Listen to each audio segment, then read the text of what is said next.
Kia ora and welcome to Cinema in Context, where we discuss all things film and the connections between. My name is Jeremy Downing. I'm Sarah Watt. And I'm William Chen. And this month we are joined by a very special guest. She is a consent educator, an arts writer, she has a master's in feminist and queer theory, and she is a film and TV enthusiast. Please welcome to the podcast, Julia Craig. Thanks for having me, guys. I'm so excited. It's great to have you with us. So thank you so much for giving up your Friday evening and talking to us about two fantastic films. Well, fantastic, we shall see. Each month of Cinema in Context, we discuss two films, one current and one retrospective, with some connection. They could be the same director, the same actor, or a similar theme. This month we are discussing Promising Young Woman, which in New Zealand came out this year, 2021, and Thelma Louise, which came out in 1991. And the connection being, they are both female revenge flicks focused around, I guess, let's just call it what it is, sexual assault, and kind of how society deals with this big topic. And I guess I should say at this point that we will be talking about sexual assault and domination and power and dynamics like that, as well as potentially trauma. So please be warned that those will be topics in our discussion today, as well as spoilers for both of these movies. So if you haven't seen Promising Young Woman or Thelma and Louise, I would suggest pausing this podcast and coming back to it at a later date. Right, let's hear about Thelma and Louise. William, tell us a bit about this 1991 epic. Epic? Yeah, that's a good word. Directed by Ridley Scott, written by Kelly Curry.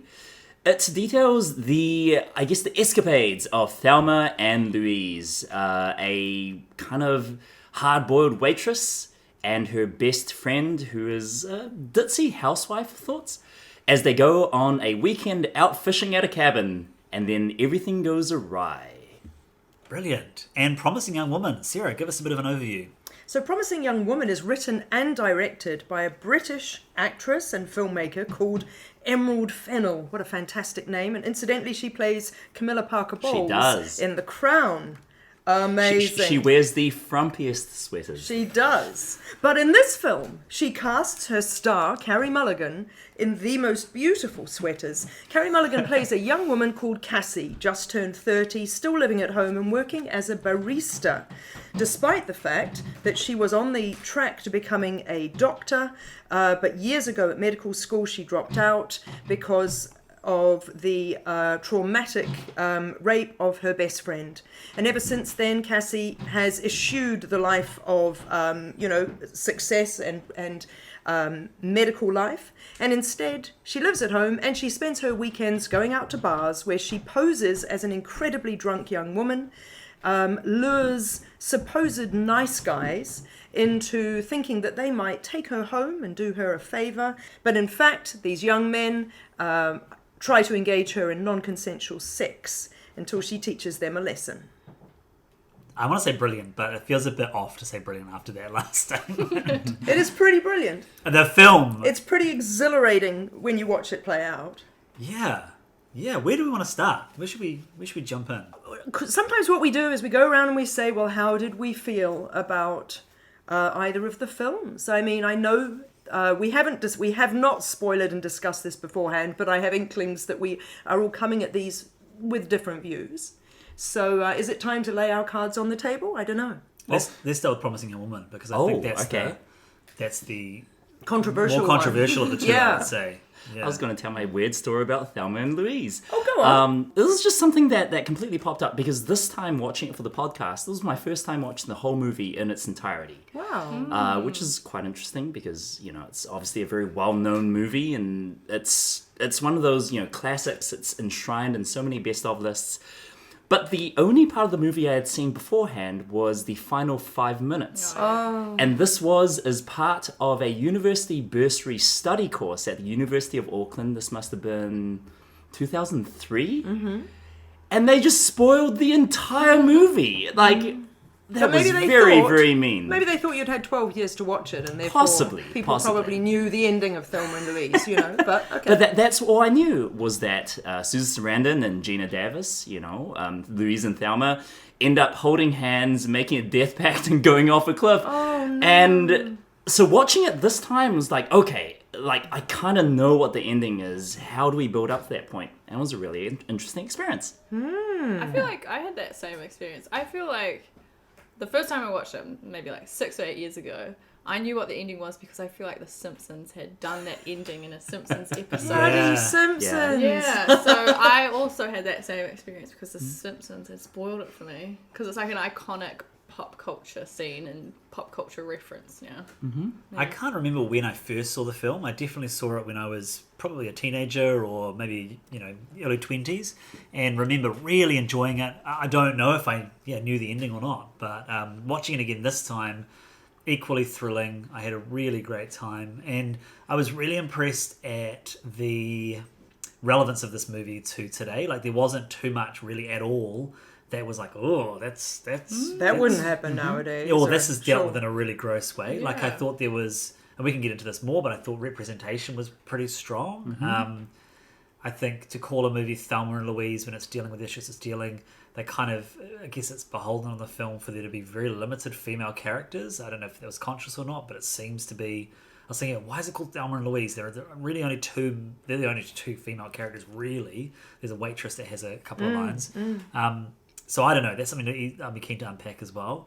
But yeah, on a whole, I had a fantastic time. Sarah, what was your experience? I am one of those people at the table who was old enough to see it first time round in the cinema. And I will have been last year of high school, or probably by the time it got here, early days of university perhaps. Because remember in the olden days, young people, the movies would come out in America and we wouldn't get them for like sometimes 18 months or 2 years. 2 Anyhow, years? sometimes, Wow. I mean, sometimes you would know that a film was out there and that you were waiting in little old New Zealand for a heck of a long time for it. I guess they would print them, right, and ship them. And so there'd be no... The prints go around the world. And the big blockbuster model of everything opening on the same day and weekends being the big thing wasn't the focus. So why would you get a print really quickly to New Zealand? And there was no piracy, and we wouldn't have been a big market. So Thelma and Louise, I absolutely didn't know what was happening, and it was a breathtaking film. And you are so with those women, and I would wager there isn't anybody in the audience who isn't rooting for them, really. And suddenly they're in this ridiculous situation of there being them, the cops behind them, and a cliff in front of them, and it beggars belief that they would go over the edge. It is the most brave and extraordinary Hollywood ending, probably, until one that we might be about to talk about. In terms of, I can't believe they did that. And so I've seen it many times since, and in fact, I'm pretty sure that my husband and I think he hadn't seen it, I'm not sure, but we watched it in lockdown last year. Watching it again for this podcast, I felt really emotional watching it. And funnily enough, with the music, which is not my typical genre of music, just that kind of, and I sort of felt almost a bit choked up, knowing as I'm watching these women driving through the desert, having these experiences, changing so incredibly in ways that we'll discuss. I felt really emotional knowing what was going to befall them, It's interesting you bring up the ending because, one of the things about this movie is that the studio were trying to change the ending because they didn't want to end in that way. And the only reason that they didn't is because they couldn't think of a better ending. What can you do? What can you do? They couldn't have turned around with one pistol and shot anybody worth a damn. Well, it could be the Bonnie and Clyde ending, right? That could be a possibility. Oh, of course. But that's not going to be any better than them. No. I mean, that's way worse. It is way worse. Well, I have some strong argument that that female characters are trapped. Whoever want to undertake any form of rebellion will be trapped into death. So I was like, typical that they'll be killed because any female character that I can mostly think of who hasn't got some romantic male lead to save them, paralleling them and opposite them, if they're a lone female character and they're rebelling in some kind, and if they're not the chick from Brave, they will die. But do you mean they'll die because somebody kills them rather than they'll die of their own volition by choosing the freedom of going over the cliff? I think it's often the latter. But I guess we'll get into this later, but I am upset about that fate that all women are kind of destined to. And do you feel, though, Julia, at the same time, you're not sure how they might have written their way out of that? Yes, and well, that's the trope, I think, that we're falling into, and that what Promising Young Woman falls into that I was disappointed with. I'm definitely keen to talk more about Promising Young Woman, but with Romeo and Juliet, with Thelma and Louise, it's kind of similar though, right? Romeo and Juliet, Totally, yeah. both died at the end. But with Thelma and Louise and Julia, just to kind of unpack your thoughts, because I hear you in terms of like it being a trope, and it's similar to the gay characters trope. There always seems to be one of them dies by the end of the movie, and they never get a happy ending. But this film is so steeped in the fact that that society is not set up for them to break out, right? Totally. They and that's the whole thing that motivates them to not go to the police. Louise says they're not going to believe us, and there's that wonderful subtext that she's been here before. They don't really like the closest they get to it is Thelma asking her quite point blank, but she still doesn't say. And she has knowledges about how the court systems are going to go, how she's not going to be believed. But Harvey Keitel's cop does say to her on the phone, I know what happened in Texas, Louise. So my recollection from the first time of the film is that, yeah, it's alluded to and we never know. But actually in this viewing, I was like, actually, a lot of people are quite explicit. I'm not going through Texas, Thelma, and you never told me what happened, and I'm not going to talk about it. And there seem to be other things, I think, that make it really clear. Louise saying, how do you know about all this stuff? Yes. And she knows about the court proceedings. I'm like, oh, that's just cool. But I don't know, what is your... Because I fully respect that frustration. But Yeah. what do you think about that in terms of being... I approached this movie a few days ago being like leaning back like all smug in my chair being like, all right, let's see how this stacks up in like 2021, like let's see if this stands. And I was actually so surprised how like I was definitely I could tell I was trying hard to be like, well, that's wrong and that's sexist, even though da da da. And I was like, wow, this is actually such a successful movie. And because I remember I watched it the first time because it was like, this was my like ex-boyfriend, and he was going through a Ridley Scott phase. That's who the director is. Yeah. And so we were watching all these Ridley Scott That's a movies. pretty good phase to go through. Yeah. As a Ridley Scott fan, I approve. Yeah. And then so when I was watching it this a few days ago, I was like, man, this is such a great movie just because of the Ridley Scottness of it. And then I was also like, oh man, they're actually really nailing these really nuances of rape culture, and I could really appreciate it. And I was like, this is so good for 1991. Yeah. A male director really nailing it and not being heavy-handed about it, just like alluding to certain things. So for Thelma and Louise, I got that they had to die, and I kind of accepted it. But with Promising Young Woman, which we will get to in comparison, I do actually think Thelma and Louise has a better reason for them to die, and I'll get into that. Let's get into Promising Young Woman, Yeah, and I'm happy to jump in first to kind of piggyback off what Julia just said. For me, I was having an absolute blast in this movie until she died. I was so disappointed, and it's not so much that she died. I think it's coming back to what you mentioned before in terms of Thelma and Louise. She didn't die of her own volition. Not that I'm advocating for suicide by any means, but it's like there is a choice in Thelma and Louise. They're stuck between a rock and a hard place, and the film finishes literally on an up. The car's on an up, or just about to fall down. But with Promising Young Woman, she gets killed by that guy. All of the men are horrible in that movie, by the way, like just horrible, which I guess is the point it's trying to make. But it's just like I would say more so that all the people in that movie are horrible. Yes. It's much more likeable. misanthropic than misandrist. I think it's really, really making a point that it's everyone that's responsible for every little thing happening in this kind of systemic, horror. And also, interestingly, some people do think, and Carey Mulligan and the director accept this as well, that Cassie is not a blameless, gorgeous, perfect character. So it's okay for us to actually go, why did you do that? That is not a cool thing to have done. Well, I think that's the strength of the movie, Yes, right? Because Cassie that's is, I mean, on paper and on screen, she is an awful person who does awful things. And we're supposed to root for her, and we kind of do sometimes, and we kind of don't the other times. And just that flip-flopping of, following your main character as she kind of enters the self-destructive cycle that ends in something really, really bad happening. So she's the anti-hero, right? Which is, to make the anti-hero likable, we've got to surround her by worse people. And they do that really successfully. But I hear your point in terms of everybody's horrible.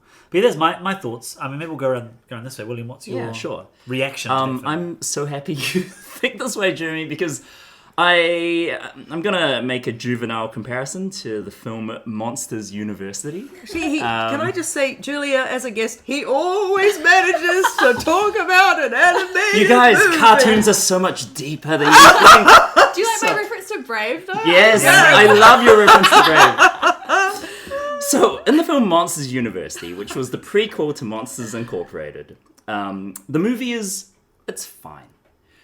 There's some funny jokes. The characters are pretty well worn out. The voice acting is good. It's just a fine Pixar effort, right? They have a scaring contest in university. Ooh, it's very low stakes stuff. And then the film finishes Act 3 and goes into Act 4. And the fourth act is so good. And this is how I feel about Onward as well, that Pixar movie. It elevates the film to something really, really intense, but also emotional. Like, it really says something. I mean, kind of spoilers, but the thing it's talking about is how you deal with disability, right? And how you enter a world that just isn't ready for your thing. Are you special because you're special? Or all that stuff. And it nails it. And the ending is so good that the rest of the movie becomes great, in my opinion. I think it's severely underrated. Can I just I know you're going to make a comparison, but I freaking love that movie, and I was really hoping that you would. I just love Monsters University. I love it too. Oh, I'm so happy. Are so good. Anyway, so back to this comparison. Promising Young Woman in 2020, to me, as I was watching it, as I was going along, it felt like the anti-Monsters University. In that, I know people have compared it to like a live grenade in your hand, and the tension just keeps ramping up and up, and you're like, oh my gosh, this is incredible. All the scenes have so much going on in them. There's layers, the characters are great.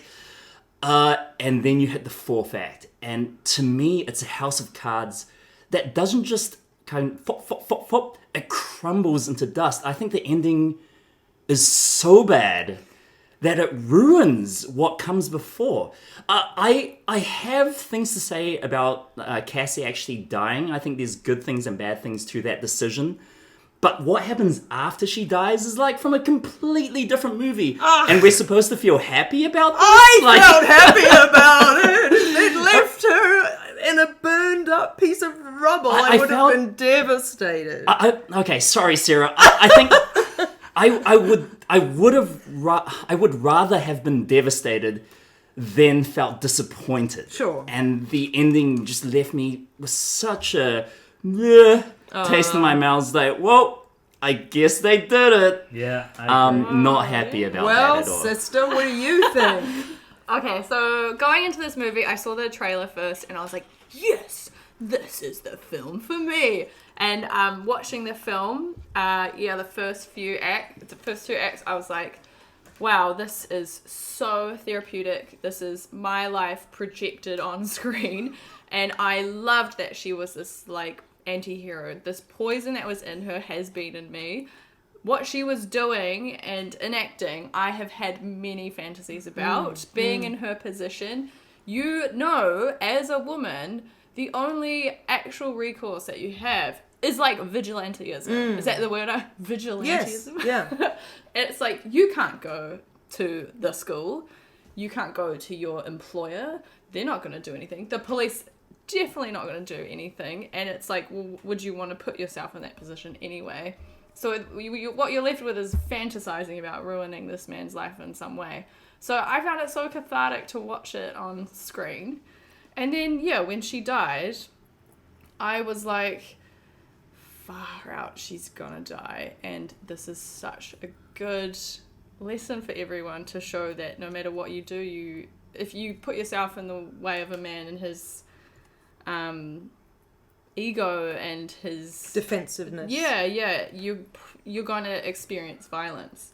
So when she died, I was like, man, this is clever. This is actually super clever of them, because they're showing, you can have all this like fun fantasy, being having fun, being sexy and violent, but ultimately you're actually at the whim of a man, and that you are putting yourself in extreme danger.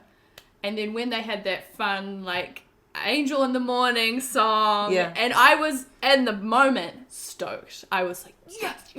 So you didn't mind the fourth, well, the sort of the epilogue. But when I left the cinema, I felt disappointment as well. I was like, they just wrapped it up nicely with a little bow, but she still died. She still had to die. Again, she had to be this heroine who dies to get any sort of recourse. And that is super disappointing. And like a sacrificial lamb, right? Yes, Because the dude, Al Whatnot, was done for her murder, not for the rape of Nina. She could only get this guy by through dying. her death. Yes. But if she had just died, if we cut out that epilogue, as you say, she would have died, and hopefully, as an audience, we would have been like, started to think about that there is actually no recourse for women, and that you put yourself in death's hands to do that. Also, I did have quite a few problems with the film, and I wanted to love it so much, and I came in with having I see this movie and movies like it, not like other movies. I think movies like this really have high stakes. And I'm like, you better get this right, because it can be defining of how people view rape culture. So I was like, they better get it right, otherwise I'm going to be super disappointed. And then I quite immediately had lots of disappointments, and I was like, oh, come on, they brought me out of it. I was like, she just confronts these dudes and so easily has this very satisfying back and forth with them, and like tells them how it is, and then just stalks off, and they're like feeling sad. And I was like, if only it would be that easy to confront men about their poor behaviour. If you were in a man's house confronting him about him, you were putting yourself in harm's way. No one could do that in real life. A really annoying thing as well is when she was being catcalled and she stopped and just stared at them. And there were two men of colour, and she was this white lady, dressed very proper, and just staring them down. As if it's like, hey ladies, why don't you just do that? Why don't you just stare at them? And they'll get all uncomfortable and they'll leave. And it was like, well, no, you actually can't do that in real life. So I hear you 100%. And so far, I'm with my sister on these arguments. But I would say, in that particular scene, because I then rewatched the film in order to be able to compare it back to Thelma and Louise. So there's a couple of things just to respond to that. I mean, you're so right, Julia, that our feeling very much is if you have it out with a man who is aggressive enough to behave in the way that the men in the film do, then you are putting yourself at risk of similarly violent or horrible behaviour. So the interesting thing when she's walking in bare feet down the street in the stark light of morning and she's eating something is that she's got red, like blood. and it's ambiguously, you think initially, and she's got it down her leg as well, and you're like, oh, so was there some sort of fracas, or was there not, or is it just ketchup? And I know that from reading some interviews with the writer director that there was an intentional sort of ambiguity there.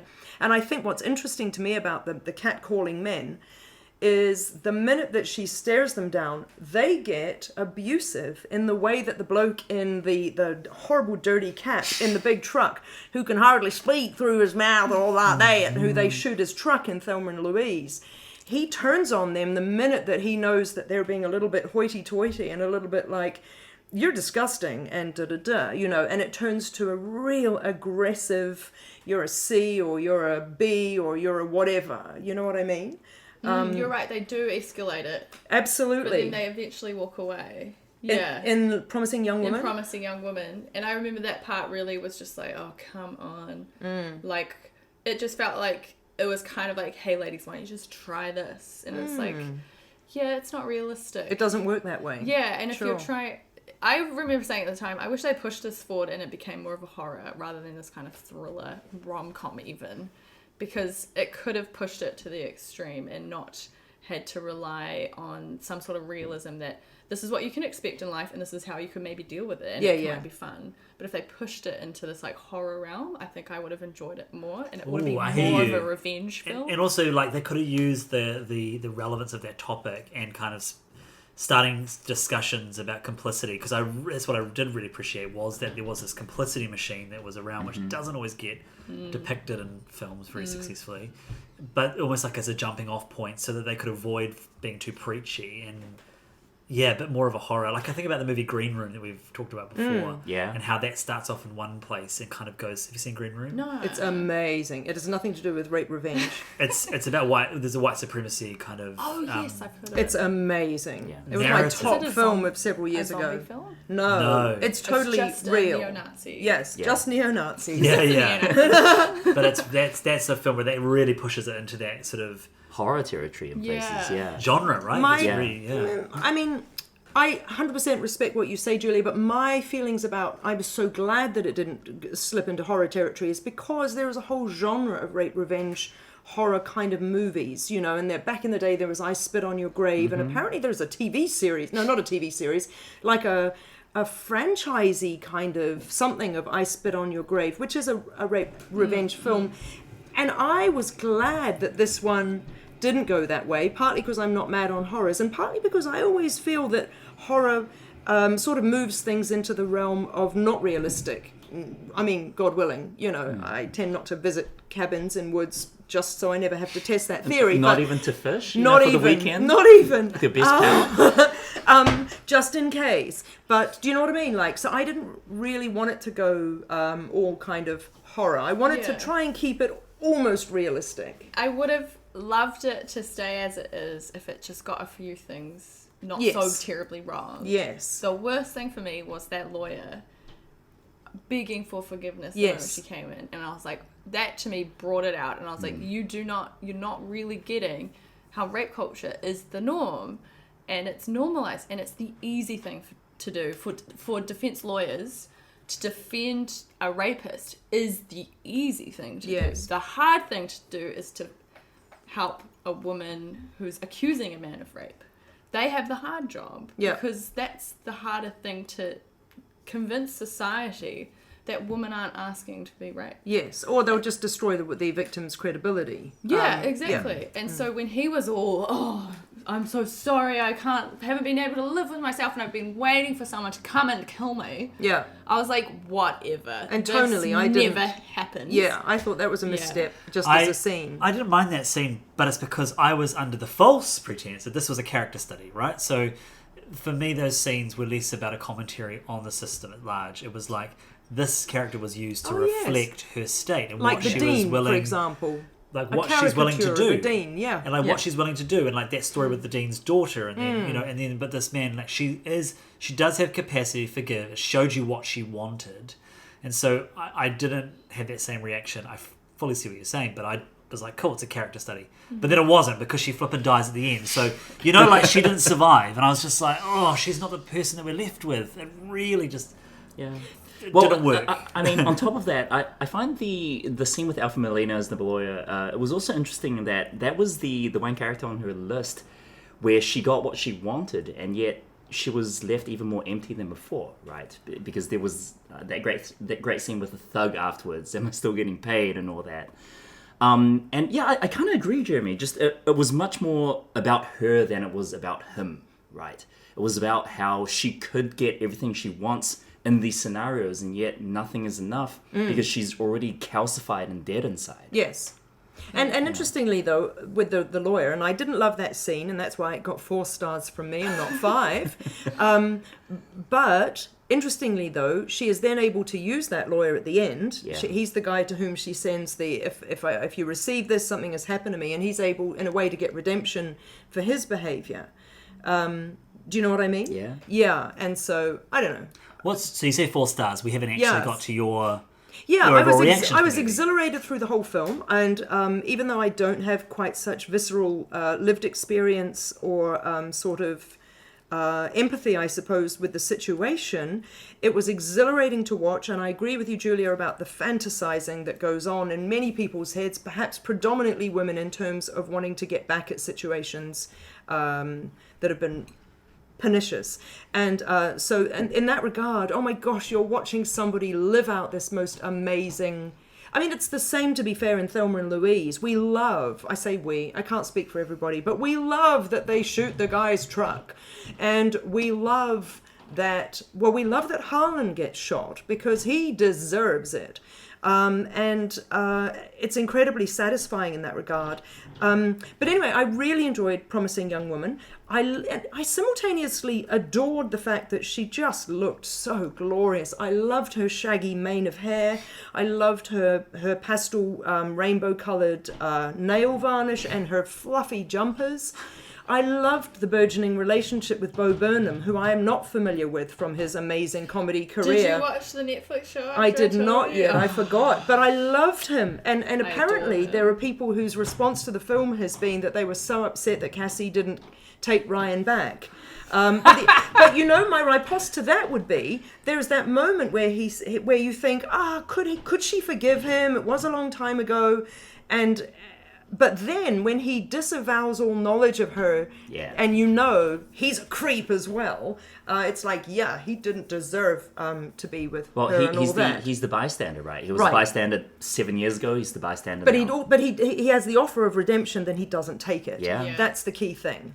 And for me, there was this longing when the cop knocks on his door and says, "Oh, you're a pediatrician. Thank you for your work. And can I ask you these questions?" And you just see this dead look on his face. You see him lie, and you think, "Oh, okay. Right, so that's how this is going to go," which is why. And look, we often talk about this, Julia. I love a story tied up in a bow at the end, and I know that you guys are much more sophisticated, and that you can handle ambiguity and untied ends. But I loved the ending because I watched that scene and that long take, and she's on the bed and the legs are going, and you're thinking to yourself, holy mackerel, how long does it take for somebody to be suffocated?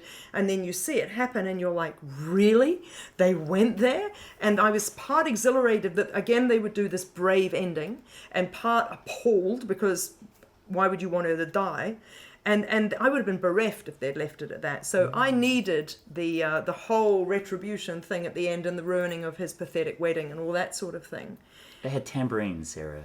Not pathetic. No, but do you know what was so mean? They had tambourines in a really kind of lame, mocking way. They were like, oh, let's see if we can have some new agey bridesmaids or something, doing something a little bit hippie, and we'll laugh at that. So, funnily enough, I thought that was a little bit lame and a bit sappy. Tambourines? What are you guys This was talking just about? at the wedding, right at the very end. But can I just say, there is some ambiguity around whether Cassie knew when she went to the bachelor party that there was a chance, or indeed whether she knew she was going to die, whether she was putting herself in harm's way, etc. And she surely had to know. I thought when knowing that she was going to die, and she set up all that well, stuff. she knew there would be a chance that it would happen. Not that she was going right. to. But then I thought maybe because that whole time, she's obsessing. She's fixed in that time when her friend died. Yes. Because she's still in that childhood, as you say, the fluffy jumpers. So it's like she's fixed to being 21 or however old she was. Yeah.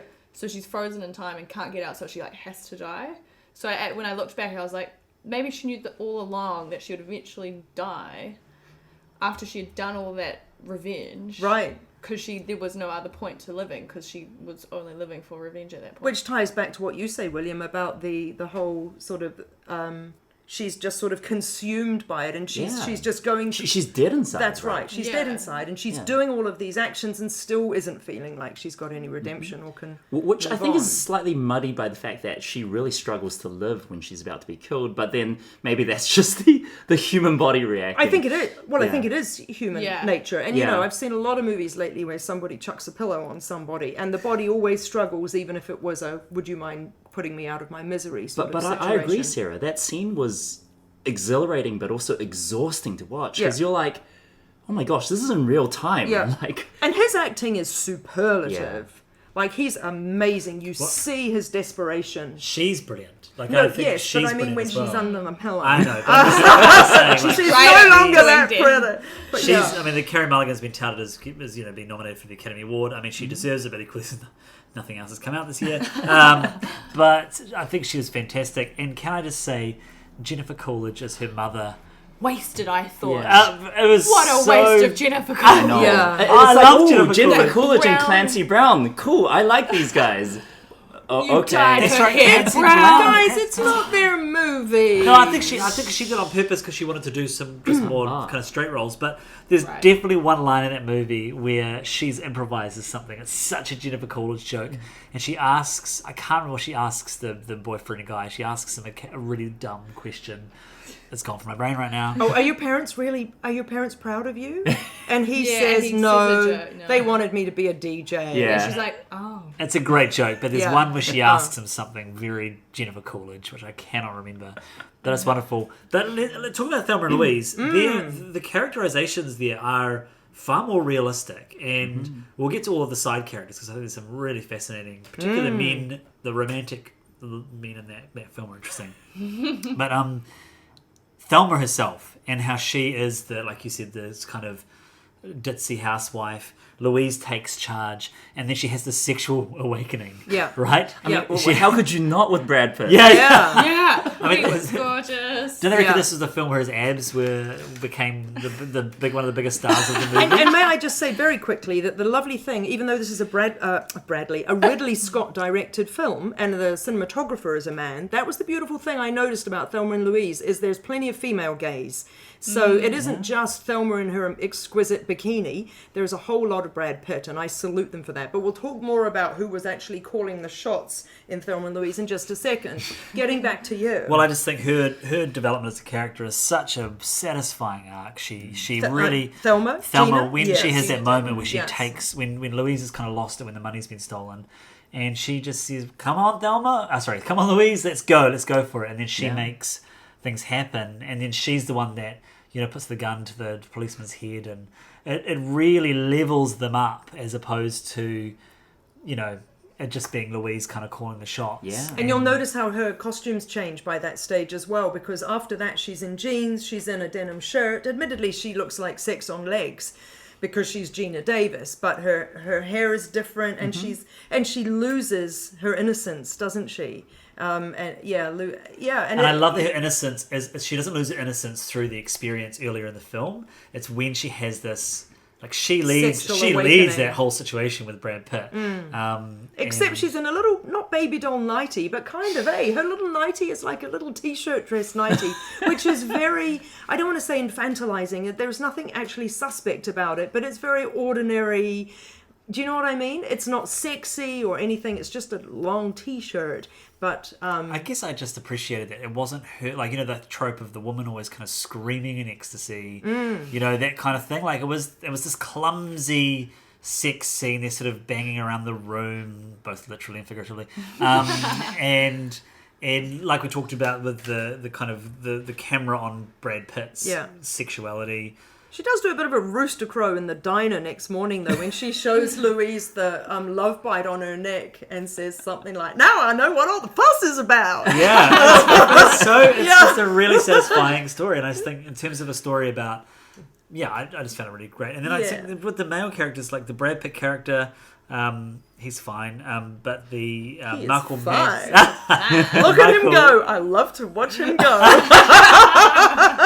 the Michael Madsen character is a really interesting. Yeah. I had no idea Michael Madsen was even in this movie. It's like, oh, he's Or that actually he- really good. Or that he could play a nice guy. Yeah. Right? Because that dude is typecast as horrible. Oh, And is he isn't the he in guy real from life? The Reservoir Dogs? Yes. And in real life, hasn't there been some? Yes, he's a Oh, dreadful has he human been? being. And then, of course, Harvey Keitel. Allegedly. Harvey Yeah, Keitel's right. character is wonderful. And Stephen Tobolowsky, a very young Stephen Tobolowsky. Yes, he has more hair. And he's thin. He's always eating. Why is he always eating? It's a lovely trope. Can I just say, I thought, to be honest, one of the things I thought was good about Promising Young Woman is, for me, I felt like the male characters were a little more nuanced, and that they were a bit more Promising Young Woman? complex in Promising Young Woman. Really? I didn't. I thought Bo Burnham's Ryan character was nuanced because he was complex, because he was delightful and gentlemanly and funny and adorable, and he had this horrific past. And I thought that was really important to show,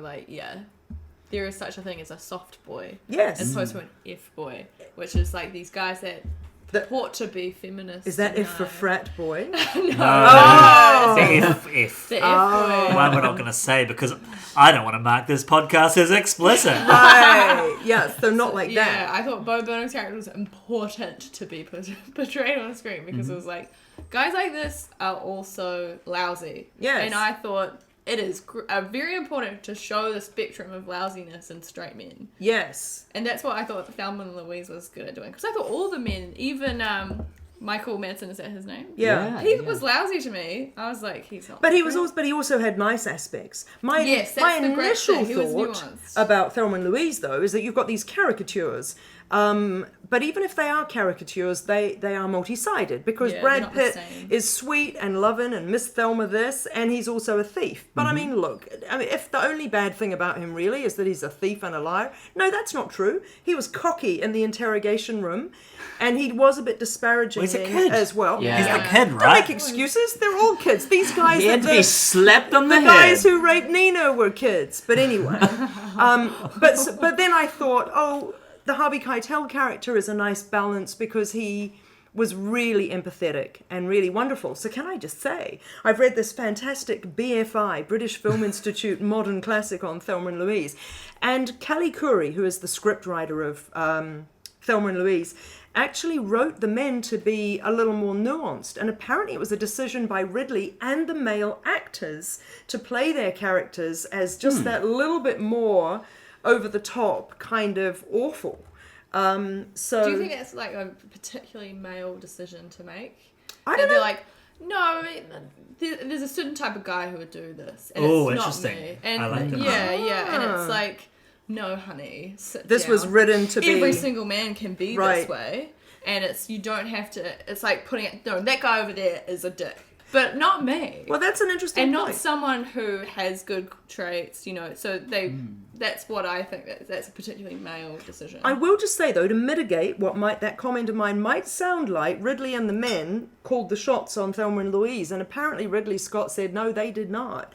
That Louise and Thelma, what are they? Gina and Susan and Callie Curry, actually Ridley Scott says they called the shots. I heard that as and well. They yeah. pretty much co-directed the film, which And I think can is believe tremendous. That, yeah, and I can believe that from the overall film. Well, the Yeah. scene with Michael Madsen where that wonderful scene where they, they have that conversation in the motel room and it's their relationship breaking down. And he right? tries to Finishing. propose to her, and she's like, "You're only here because you thought I was leaving with another guy." Yeah, Right. and that was originally scripted for them just to have sex, Mm. and Susan Sarandon was like, "Look, she's not. This is the last thing Louise wants to do in this situation. She's not going to be wanting to have sex," and so they rewrote that scene. And I also remember watching a documentary years ago. I don't know whether it was on the DVD or something. Back when we used to watch DVDs And DVD extras. DVD extras. I miss DVD I extras. still Commentary. Me and Oh, Mr. bless. Nerdamatron, we Yeah. do. But anyway, yeah. But I remember the writer. What's her name? Callie Curry. Kelly Curry talking about the writing of that script and how much it was a part of her experience and how like she was drawing from the reality of what the scenario is, and you can feel that sincerity, that authenticity through that script. So changes aside, there does seem to be this real strength about Thelma and Louise in the nuance, whether there's caricatures in there or Yeah. not, that I don't feel is present in the same way in Promising Young Woman. I feel like I have a confession to make, and that for the first half of the movie, I thought Which it was movie? Thelma and Louise. I was like, this is a bad movie because these are two binary black and white characters. Susan, who is Louise, right? Yes. Louise is the serious straight one, and Thelma is the most annoying woman I've ever seen ever, and I hate her so much. Get your is together. Yeah. Thelma, you are being so annoying, and then when it switches, or not switches, they kind of become a bit more confident, and then, Thelma has that whole, she robs the dairy or whatever. Oh, which is amazing. Using Brad Pitt's script and Yes. stuff. And I was like, oh, okay.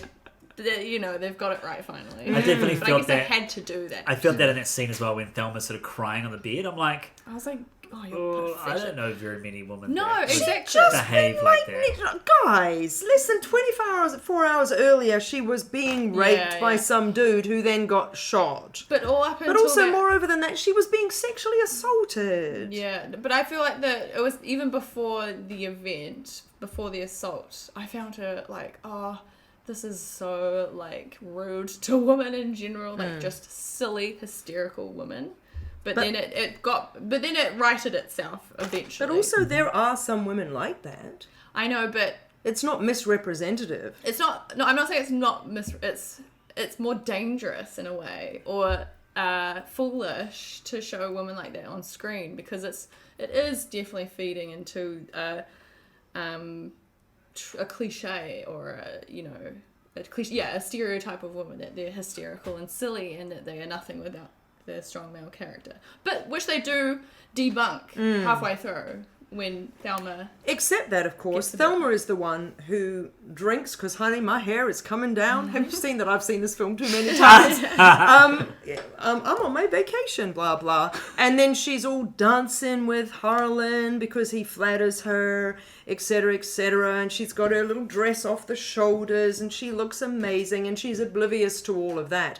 And it's interesting that Louise touches upon that, where she says, no one's going to believe you, Thelma. Everybody's seen you dancing with him and drinking and acting like you were acting. And nowadays we would go, don't you victim blame, but what do we say? Victim shame? Whatever the word is. Victim blame. Right. Or is shame. It's shame. Don't you say that. People can do whatever they want to. But Louise is kind of saying something that... No, yeah, she was following That's the through truth. script of this is what the police will say. Yeah, Yes. And this is yeah. what the And this is what defense society lawyer will thinks. say. This is- and yeah. I was like, oh, this is 1991 and she's saying that. That is so good, because we're still having arguments. I've had arguments with people about that, like last year, that this is the kind of script people follow when they're accusing someone of asking for it or lying.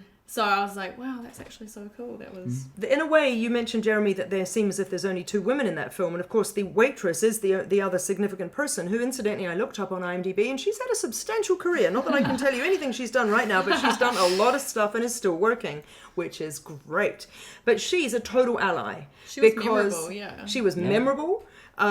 She didn't quite have a character name, unfortunately. So in that regard, probably doesn't quite pass the Bechdel test. But nonetheless, but also she is lovely with them. She appreciates that Louise, who is also a waitress, gave her a big tip. And she also says to Harvey Keitel's character, well, Harlan, I wouldn't be at all surprised. He would have had it coming, or it could have been his wife. And so sort of absolutely backs up that he's the one to blame, and therefore... it wouldn't be that surprising, which, I don't know. I thought that was nice. I agree. Allyship. I agree. Yeah. And that kind of sets Harvey Keitel's character up as well for what he believes in later down the road.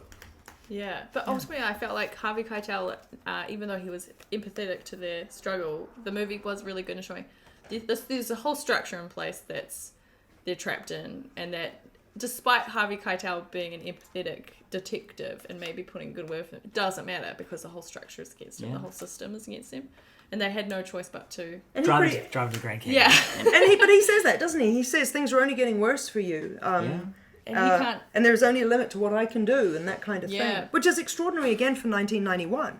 And I may just say that there was an awful lot of academic writing done around Thelma and Louise, because there was a huge amount of outrage when that film came out, which may beg a belief to us now.